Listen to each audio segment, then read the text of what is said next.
प्रधानमंत्री के road show को लेकर काशी तैयार है और काशी की आधी आबादी भी तैयार है। काशी की महिलाएं प्रधानमंत्री का स्वागत करने वाली है। कैसे स्वागत होगा प्रधानमंत्री का? प्रधानमंत्री का स्वागत खूब सुंदर होगा और हम कई समय से इसका इंतजार कर रहे हैं और उसी की याद में हम लोग आज इसके लिए भजन कर रहे हैं। कौन सा भजन गाएंगे आप? हम लोग सुंदरकांड का पाठ करेंगे और मंगल भवन में मंगलहारी कहेंगे। हाँ। उनके लिए मंगल भवन मंगलहारी, जितने अमंगल वाले लोग हैं सब हट जाए उनके। कल मंगलवार को नॉमिनेशन फाइल करने वाले हैं पीएम। कल नॉमिनेशन होगा, कल नॉमिनेशन है उनका। कल जैसे मंगलवार को फाइल करने वाले हैं और आज सोमवार को हम लोग हनुमान जी को मना लेंगे, तो मंगलवार को सुबह शुभ होना है और आगे हमारे मोदी जी आने हैं। क्योंकि मोदी जी ने जैसे राम दरबार अयोध्या में किए हैं और मोदी जी को हम लोग लाने के लिए आज उनका शुभकामना के लिए हम लोग आज हम लोग राम दरबार की पूजा करने वाले हैं। राम दरबार हम लोग साथ में लाए हैं, उनकी पूजा करने वाले हैं। हम लोग चाहते हैं हमारा जैसे अयोध्या में रामचंद्र जी को स्थान दिए हैं, वैसे हम लोग को सब लोगों को इतना प्रोग्रेस किया है वाराणसी को, और हर जगह, बनारस की बात नहीं है, हर जगह बहुत ज्यादा आगे बढ़ाए हैं इस चीज को। मेरे देश को शिवमय करे, मेरे देश को सनातनी भर दे। तो सुना दीजिए मोदी जी के लिए आप लोग किस तरह से स्वागत करने वाली, किस गीत से? हम लोग तो सुंदरकांड करने वाले हैं। बाकी मंगल भवन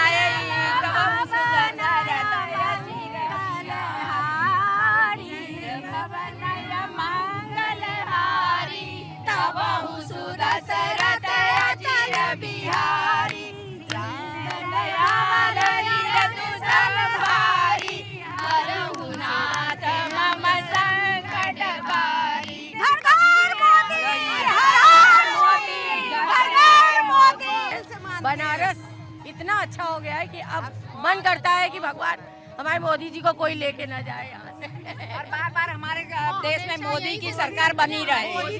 तो ये थी आधी आबादी की आवाज। काशी की महिलाएं किस तरह से प्रधानमंत्री का स्वागत करेंगी ये आपने सुना, और ये आधी आबादी किस तरह से बीजेपी का संकल्प पूरा करेगी इसकी तस्वीर भी दिखती है यहाँ। कैमरा पर्सन मोहित पोखरिया के साथ आयुष सूर्यवंशी, वाराणसी।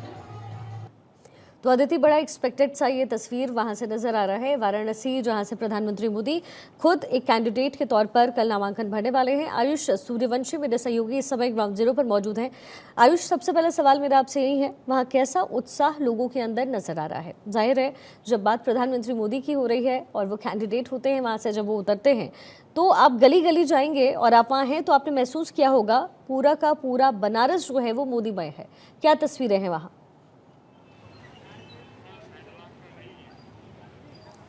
बिल्कुल शिखा, देखिए इस वक्त हम काशी विश्वनाथ धाम के ठीक बाहर मौजूद हैं जहां प्रधानमंत्री का जो रोड शो है वो ख़त्म होगा। ये तस्वीरें आप देख रहे हैं काशी विश्वनाथ धाम की। यहां पर मंच लगाया जा रहा है। प्रधानमंत्री नरेंद्र मोदी अपना रोड शो अब से महज कुछ ही पल बाद शुरू करेंगे BHU से, और उसके बाद प्रधानमंत्री नरेंद्र मोदी वाराणसी के लगभग 3 विधानसभा क्षेत्रों को कवर करते हुए, वाराणसी उत्तर, दक्षिण और कैंट को कवर करते हुए यहाँ पर पहुँचेंगे। यहाँ पर एक मंच बनाया गया है और इसके बाद प्रधानमंत्री बाबा के दर्शन करेंगे। तैयारियां अभी भी यहाँ पर जारी हैं, लेकिन सबसे बड़ा पहलू ये कि काशी विश्वनाथ कॉरिडोर भी काशीवासी एक उपलब्धि के तौर पर देखते हैं। बतौर प्रधानमंत्री सांसद के तौर पर जो उन्होंने कार्य यहाँ पर किए हैं उसको लगातार लेकर यहाँ के लोगों में उत्सुकता भी देखी जा रही है और एक बड़ा मुद्दा भी है। बहुत दूर दराज से लोग भी पहुँचे हुए हैं। कहाँ से आए आप लोग? PM आज यहाँ आ रहे हैं। चलिए, लोग यहाँ पहुँच रहे हैं शिखा, और यकीनन बड़ा मुद्दा है प्रधानमंत्री का 2014, 2019, 2024 में ठीक उसी तरह से रोड शो करना, और कई अलग अलग जगहों पर सांस्कृतिक मंच बनाए गए हैं जिनके जरिए प्रधानमंत्री का स्वागत किया जाएगा। कहीं भोजपुरी बिरहा गाया जा रहा है, कहीं पर कबीर बाणी गाई जा रही है और कहीं पर महिलाएं स्वागत कर रही हैं। अलग अलग जातीय समीकरण को साधने के लिहाज से भी अलग अलग जातियों से रिलेटेड मंच है। अग्रसेन युवा मंच बनाया गया है, यादव मंच है, इसी तरह से जैन समाज का अलग मंच है, केजरीवाल मंच भी है यहाँ पर जो यहाँ के वैश्य समाज की तरफ से बनाया गया है। लगभग 11 मेन मंच है और उन मेन मंच के अलग अलग 10 और मंच बनाए गए हैं। लगभग दरअसल 110 मंच रखे गए हैं जहाँ पर प्रधानमंत्री का इस 5 किलोमीटर के रूट पर स्वागत किया जाएगा, अभिनंदन किया जाएगा। महिलाएं गीत गाकर स्वागत करेंगी। जो बटुक हैं वो वैदिक मंत्रोच्चारण के साथ प्रधानमंत्री का अपने संसदीय क्षेत्र में स्वागत करेंगे, और यकीनन एक बड़ा मौका, क्योंकि PM लगातार इस तरह से जब भी काशी पहुंचे हैं बड़ी सौगातें लेकर आए हैं। हालांकि चुनावी दौर है तो सौगात देने का जो मौका है वो जनता के पास होगा 1 जून को, दरअसल जब यहाँ पर काशी में मतदान होगा। शिखा। आयुष ये कह सकते हैं, क्योंकि गुजरात जब भी वो जाते हैं तो ऐसा लगता है कि वहाँ का बेटा आया है। लगता है पिछले 10 साल में, क्योंकि थोड़ी देर पहले जब आप बात कर रहे थे तो विकास का जिक्र हो रहा था कि विकास के चलते वाराणसी में इतना उत्साह है, तो अभी भी ऐसा लगता है कि वाराणसी में आज भी जो 6 किलोमीटर का रोड शो होगा तो एक भाई, एक दोस्त या एक बेटा वाराणसी पहुंच रहा है। बेशक अदिति, इसका जिक्र दिख रहा है लोगों की जहन से जब बातें निकल रही हैं, वो भाव उनकी बातों में झलक रहा है।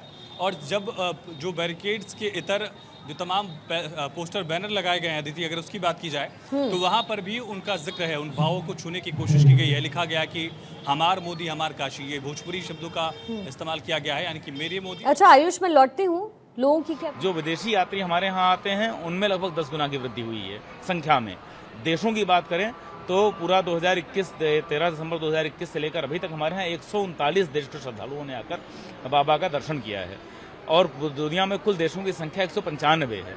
तो सनातन धर्म का, सनातन विचारधारा का, महादेव के भक्तों का जो ग्लोबल एक्सपेंशन आप देख रहे हैं, निश्चित रूप से एक भव्य और दिव्य कॉरिडोर बनने के बाद वो आपको हमारे सामने आता है। आगे की क्या प्लानिंग है, कुछ और डेवलपमेंट या कुछ और इसमें जैसे नवीनीकरण करने की कुछ और प्लानिंग चल रही है आप लोग की?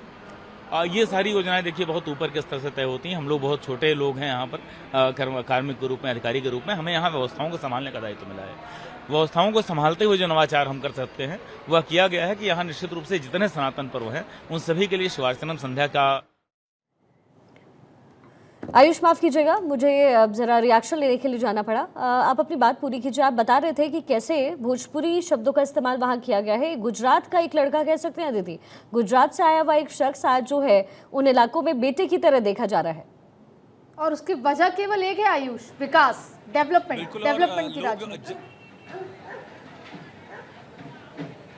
बिल्कुल अदिति, जो लोग यहाँ के रहने वाले हैं वो भी और जो लोग दूर दराज से यहाँ दर्शन करने के लिए पहुँचते हैं, दोनों ने उस बदलाव को महसूस किया कि कैसे काशी, जिसे गलियों का एक शहर माना जाता था, वहाँ अब इंफ्रास्ट्रक्चर का एक बड़ा रूप दिखता है। काशी जहाँ मंदिर में दर्शन करने के लिए भी मशक्क़त करनी पड़ती थी, वहाँ ये भव्य कॉरिडोर चमक रहा है, जहाँ न सिर्फ भारत से बल्कि दूसरे देशों से भी जो श्रद्धालु हैं वो पहुँच पा रहे हैं। और यूपी में जो श्रद्धालुओं का फुटफॉल है वो अगर देखा जाए, पिछले साल लगभग 25 करोड़ लोग पहुँचे थे। एक बहुत बड़ा आंकड़ा है, किसी एक प्रदेश की पॉपुलेशन से भी ज़्यादा आंकड़ा, जहाँ यूपी में लोगों की संख्या जो है वो देखी गई है। यही शायद काशी का एक रूप भी है। यहाँ काशी धाम और दूसरी तरफ जो शव यात्रा निकाली जा रही, काशी का ये रूप भी दिखता है। आयुष, इसमें कोई दो राय नहीं, क्योंकि जिस तरीके से इंफ्रास्ट्रक्चर की बात, सूरत बदली है वाराणसी की, जिस तरीके से अयोध्या की सूरत बदल दी। एक समय होता था भी, कहा जाता था कि आप अयोध्या में हैं, और जब मैं अयोध्या गई, आप भी गए थे, तब वहाँ के लोग इस बात के लिए खुश थे कि जब अब हमारा बच्चा दिल्ली पहुँचेगा तो वो कह सकता है कि मैं अयोध्या से आया हूँ। एक समय आप अयोध्या से आए तो आपको इतनी खास इंपॉर्टेंस दी नहीं जाती थी, इग्नोर किया जाता था, लेकिन अब अयोध्या का नाम ना सिर्फ पूरे देश, विश्व में हुआ है। ठीक वैसे ही अब वाराणसी को कल्चरल, सांस्कृतिक धरा तो मानते ही हैं, साथ ही टूरिज्म की तरह एक अलग अलग तरीके से देखा जाता है। वहाँ पर घाट पे आप जाकर बैठना चाहेंगे। एक समय था जब घाट पे रहने वाले लोग वहाँ नहीं रहना चाहते थे। तो ये पूरी जो तस्वीर बदली है, अभी कंपैरिजन करना ठीक नहीं होगा, लेकिन उत्तर प्रदेश में ही रायबरेली भी आता है, अमेठी भी आता है, और अमेठी में भी राजीव गांधी के समय बहुत डेवलपमेंट हुआ है। लेकिन क्या उतना डेवलपमेंट हो पाया है जो पिछले 10 सालों में वाराणसी में हुआ है? बिल्कुल एक वाजिब सवाल है जो शायद अमेठी और रायबरेली की जनता भी अपने चुने हुए प्रतिनिधियों से पूछना चाहेगी, जो लंबे वक्त तक वहाँ लगातार रिप्रेजेंट करते रहे, खास करके उनसे। लेकिन वो बदलाव वाराणसी और अयोध्या के लोगों ने महसूस किया है। अदिति, जैसा आपने खुद बताया कि हमने भी वो बदलाव देखा है। मुझे याद है कि जब अयोध्या में वो फटे हुए टेंट के नीचे लकड़ी के एक छोटे से मंदिर में रामलला विराजमान थे और एक बल्ब जला करता था, उस दौर का अगर आप दर्शन याद करेंगी, और आज वहाँ भव्य मंदिर अगर बना है, तो ये बदलाव शायद सबके सामने है। और इसी तरह से काशी विश्वनाथ धाम में भी एक बड़ा बदलाव देखा गया। इंफ्रास्ट्रक्चर डेवलपमेंट का ये बदलाव देखा गया। प्रधानमंत्री का ड्रीम प्रोजेक्ट था, खुद पीएमओ से इसकी मॉनिटरिंग होती रही। मुख्यमंत्री योगी आदित्यनाथ ने इस दौरान 100 से ज़्यादा दौरे किए और एक एक चीज़ को यहाँ सुनिश्चित किया है। पीएम मोदी का अगर विजन था तो योगी की कोशिशें थी जो धरातल पर अब दिख रही हैं, और उन मुद्दों पर, उन उपलब्धियों पर बीजेपी यहाँ वोट की अपील कर रही है। 2014 से पहले जो वादे थे वो अब 2024 आते आते उपलब्धियों में तब्दील हो चुके हैं। बिल्कुल। और आयुष देखिए ये जो है किस ना, तरह से एक जो जोश है वो कार्यकर्ताओं का पिछले लगातार 10 दिख रहा है। बिल्कुल। ये अब बात कीजिए लोगों से आयुष। जय श्री राम, जय श्री राम, जय श्री राम। जय श्री पीएम आ रहे हैं आज। मोदी सरकार अब की बार, 400 पार, अब की बार 400 पार। काशी में कितना पार? काशी में तो रिकॉर्ड पार काम करेंगे भाई। मोदी जी कम से कम 10 लाख वोट से जीतेंगे बनारस में। 3 बार से नंबर 3 पर रहने वाले अजय राय कह रहे हैं कि इस बार हरा देंगे। अरे उनको समझ में आ जाएगा, जमानत जब्त हो जाएगा उनका। वो कहीं की नहीं वो तो रहेंगे, 4 जमानत तारीख को जब्त मालूम हो हो जाएगा, उनका जमानत जब्त हो जाएगा और सभी के जमानत जब्त होगा। उन्हीं का नहीं होगा। काशी वासी होने के नाते क्या बदलाव आपने देखा इन 10 सालों में? पूरा बदल गया, पूरे बनारस सब बदल गया। सामने बदलाव ही तो है और है क्या? आप सामने भोलेनाथ सामने खड़े होकर के आप कर रहे हैं, बदलाव की बात करें, आप घूम के देख लीजिए क्या बदलाव है। पूरे बनारस की स्थिति जो है पहले क्या थी और आज क्या है वो सामने देखने को मिल रहा है आपको। बनारस क्या पूरे देश से बदलाव हुआ है। जो कांग्रेस के समय में जो एक शताब्दी और जनशताब्दी गाड़ी चलती थी, आज हमारे माननीय प्रधानमंत्री मोदी जी ने 36 ट्रेन चलाया है, वंदे भारत ट्रेन चलाया है। काशी वासी किस मुद्दे पर वोट करेंगे?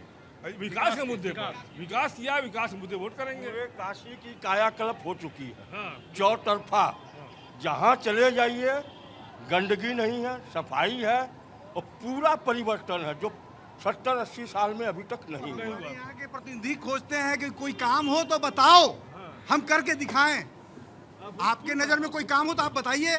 हम नीलकंठ तिवारी माननीय विधायक जी से कहें कि भाई आप काम करवाने का काम कीजिएगा, कोई आपके नज़र में हो तो बताइए। आप चलिए, कार्यकर्ता होने के नाते आपसे ये कहना हर जगह विकास और हर जगह कार्य हो रहा है, ऐसी बात नहीं। भूतपूर्व अदिति ये कॉन्फिडेंस शिखा आपने भी देखा कि किस तरह से जो एक कॉन्फिडेंस है। बिल्कुल। तो अदिति वैसे ये जो तस्वीर मिल रही है जो आयुष हम तक पहुंचा रहे हैं, ये बिल्कुल वैसी तस्वीर है जो एक्सपेक्टेड है। शिखा, मैं 2019 के इसी तरह के शो में मैं वहाँ पर थी, चुनाव के आखिरी पूरे समय में वहाँ थी। पूरी की पूरी भारतीय जनता पार्टी वहाँ पर होती है, लेकिन ऐसा लग रहा है कि रिपीट हो रहा है। कई बार 5 साल में थोड़ा एंटी इनकम्बेंसी होती है। आप अपने रिप्रेजेंटेटिव जो भी होते हैं उनके प्रति हल्की सी कोई ना कोई इश्यूज हो ही जाते हैं, नाराजगी हो जाती है। लेकिन आप देखिए उत्साह उतना ही फ्रेश है जितना 2014 में था, जितना 2019 में था, और आज भी उत्साह उतना ही एकदम फ्रेश आपको नजर आ रहा है। उनके प्रति सम्मान, उनके प्रति प्यार, स्नेह, आशीर्वाद, सब कुछ उतना ही फ्रेश नजर और अदिति अब वक्त है कल 11:30 के तकरीबन जब नामांकन एक बार फिर से दाखिल करेंगे।